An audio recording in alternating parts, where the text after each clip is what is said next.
But you know, I love this. Like, I might replace my girlfriend with this. I mean, it doesn't yell at me at least.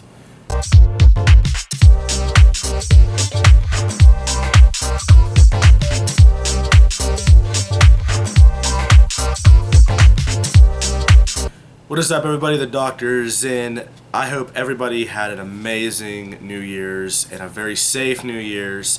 I know I did. This has just been an awesome New Year's for me. I mean, first off, I started my YouTube channel, which I never thought I would have enough guts to do it, and not only that, but I've had so much support the last couple months from you guys, and I can not thank you enough, as always.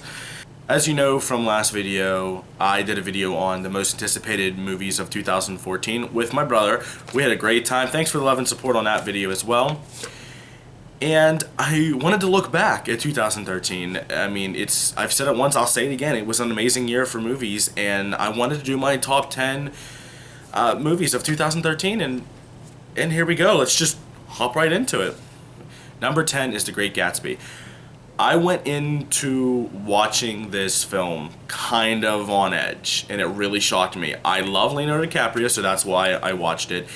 And I said to myself going into this film, I wouldn't know if he was going to rock this movie or not within the first 5 minutes when they show him. And I was right. He's very good at playing a very powerful man, and he did an amazing job. The storyline itself was awesome, and I read the book in high school, and it kept me. I got lost in the film, which I very rarely do, and I really enjoyed that about the film, and I thought the performance of everybody was just phenomenal, and it was overall just an amazing film. Number 9 was a movie that I already did a video on, a movie review on, and it was Olympus Has Fallen. You guys know how much I like this film. I love Gerard Butler, Morgan Freeman. I thought they did a great job. And you couldn't hate it. It was non-stop action, and once again, it was just kind of like those guy movies that you really enjoy the action and the suspense and the fight scenes, and very good man-night movie. Number 8. Now, before I get into number 8, I wanted to branch off a little bit because I love to branch off, and I wanted to say something. As you guys may or may not know, I don't know if I have ever mentioned this, but I do not particularly love horror films. And with that being said, this year basically made me spin my head around like The Exorcist, because I was shocked to see the most amazing horror films this year. And 3 horror movies made this top 10 list. So starting at number 8 was Carrie. I don't understand something, and if you guys can fill me in with this, I would love to hear it. I don't understand why people hated it so much. I am a huge fan of the first one. Loved the first one. And I went to go see this film, and I said to myself, I hope it's not as bad as the first one. I know remakes can sometimes be like, you know. I loved it. I thought they really focused on Carrie, who she was, what she can do, and they took the time in the beginning, like, to do the main dramatic scene in the shower and stuff, which I really liked. They just updated everything. I don't see anything different from the original to this one, other than the sole fact that it was updated. Loved it. Check it out if you haven't seen it. If everybody knows or doesn't know, I do not know her name. I'm sorry, I can't remember it. But the girl who played Hit Girl in Kick-Ass 1 and 2 is Carrie in this film. And if you think she was amazing in Kick-Ass 1 and 2, she was even better in this film. So please check out Carrie. Number 7 is something I've always been fascinated by, and that is magic. Love magic. I've tried to do magic. I failed miserably at it. But Now You See Me comes in at number 7 because it was just awesome. I didn't know what to think of this film at first because the trailer, but my brother saw it and he said check it out, so I watched it, and it was awesome. I loved the heists. I thought they were so cool how they did things. It was really cool, like stuff that was just off the wall, mind bending. You were like, wow, that's really cool how they did that. I love just all the effects. I love the cast. I love everything about this film. Check out Now You See Me if you haven't yet.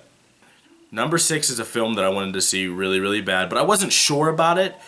But I'm so glad I saw it. Number 6 is Pacific Rim. This, I mean, what's more cool than robots and aliens, first off? Second off, it was just insane how, like, the CGI with these monsters and the robots as well, it was, I thought it was going to be more of like, the aliens, come out of the ocean and, whatever. But it was just more, the storyline was very well done. Very, very well done. And I like that. It didn't get boring at all. They explained stuff when they needed to explain stuff. They captured the moment when they needed to capture the moment. And they really focused on just everything that they needed to focus on. And they did it at the right times. And the story just flowed very well together. It was a very well done film, and if you haven't seen Pacific Rim, please check it out. I actually need to watch it again. I have only seen it once, but that one time just really just grabbed me, and I'm gonna go watch it right now.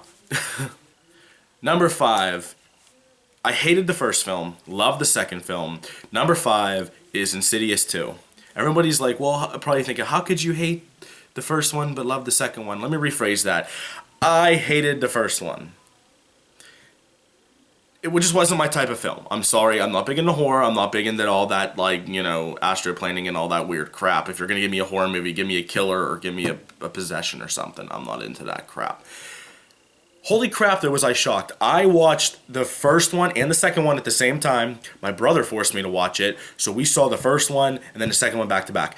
I have a whole different view of Insidious 1 now, and Insidious 2, holy crap. I jumped a few times during this film, I'm not gonna lie, and I also got thrown off a few times as well. By that I mean I thought I knew what was going on. I'm one of those people that probably annoy other people when I'm like at the end of the film, I knew that was the killer! And I did not know what was going on this whole film. I had no clue who, what, when, where, why, and something would happen. I'd be like, no, oh my god, Awesome film. Just the sequel was just here compared to the first one. I mean, I understand the first one was more for explaining stuff and to set up the second one, but yeah, overall an amazing horror film. Kept me on my toes, scared the crap out of me at some points, and the storyline, just a mind bender. Loved it. Number 4 is another horror film, the last horror film of the 3, and is The Conjuring. I can't say anything bad about this film. First off, it did everything right. When I say it did everything right, it wasn't ridiculous nudity. I hate that in horror films. It wasn't ridiculous cussing. It wasn't ridiculous anything. It was James Wong just took this terrible story that happened to these good people, and he really made you feel what those people back then. And it was eerie. The entire film, you're like kind of waiting for something to move, jump, flip, whatever.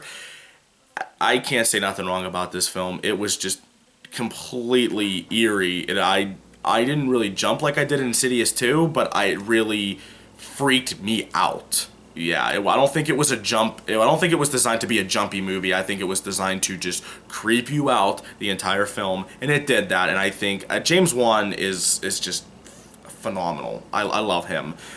And the whole cast in this, man, if I have to say one good thing about this film was the cast. They really captured emotion.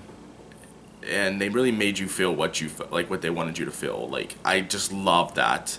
Awesome film. Check out The Conjuring. Number 3 is also another movie review that I did, and it completely blew my mind on how amazing it was. And it is Frozen. You guys know, I'm not going to sit here and explain it again, how much I love this film. I love the characters, I love the storyline, I love the suspense, I loved the comedy, loved everything about this film. Disney did it again. It's as good as, in my eyes, as Toy Story or anything along those lines. It'll always be a favorite now, and I can't wait someday to show this movie to my kids.